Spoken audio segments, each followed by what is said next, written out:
జాడా పత్తాలని contractor road వేయకుండా నిధులు మింగేశారు. ఇప్పటివరకు మనం రోడ్డు వేసి దాన్ని కొంచెం అరాకొరాగా వేసి సరిగా నాణ్యత లేకుండా రోడ్లు వేసి పాడైపోవటం చూసాం. కానీ ఇక్కడ ఎంత తోపు అంటే అసలు రోడ్డు వేయకుండా నిధులు మింగేశారా?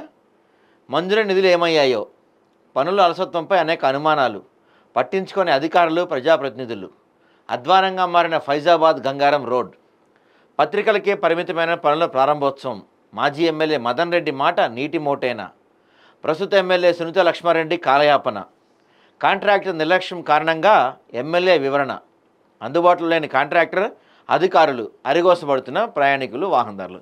చివరికి ఆ కాంట్రాక్టర్ బాగానే ఉంటాడు, మాజీ ఎమ్మెల్యే బాగానే ఉంటారు, ఇప్పుడున్న ఎమ్మెల్యే బాగానే ఉంటారు, అందరూ దోచుకుంటారు, అందరూ పంచుకుంటారు. కానీ చివరికి కష్టపడేది ఎవడయ్యా అంటే ఆ రోడ్డు మీద ప్రయాణించే సామాన్యులు. దెబ్బలు తగులుతాయి, కింద పడతారు, బళ్ళు పాడైపోతాయి. నైట్ టైము వర్షం పడినప్పుడు, వర్షం పడితే పరిస్థితి ఎలా ఉంది చూడండి. ఈ రోడ్డు మీద నైట్ టైం జర్నీ చేయాల్సి వస్తే ఏం పరిస్థితి? బండి మీద వెళ్తే